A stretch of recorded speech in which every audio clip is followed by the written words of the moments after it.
యుద్ధాలు ఇక భవిష్యత్తులో ప్రాణ నష్టాలు తక్కువ ఉంటాయి, ఆస్తి నష్టాలు ఎక్కువ ఉంటాయి.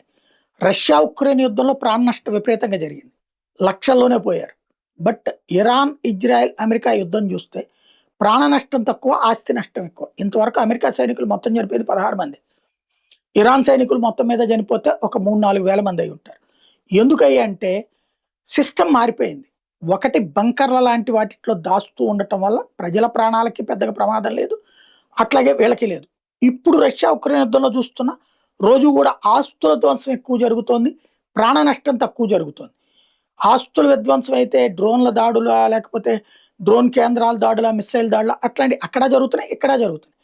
యుద్ధ తీరు మారిపోయింది ఏంటి అంటే తమ వాళ్ళని సైన్యాన్ని కాపాడుకుంటున్నారు, ప్రజల్ని కాపాడుకుంటున్నాయి ప్రభుత్వాలు. అదే సందర్భంలో ప్రత్యర్థుల యొక్క ఆస్తుల ధ్వంసం, మౌలిక వస్తువుల ధ్వంసం అన్నటువంటిది ఎక్కువ జరుగుతుంది. అంటే గెలిచి ఓడటం, రేపొద్దున ఓడి గెలవటం, ఈ రెండిట్లలో. ఇక్కడ తక్కువ ఖర్చుతో కాదు, ఎక్కువ ఖర్చుతో తక్కువ ప్రాణ నష్టం జరుగుతుంది. దీని పర్యవసానం ఏంటంటే దేశాల ఆర్థిక వ్యవస్థలు నాశనం అవుతాయి రాబోయే రోజుల్లో.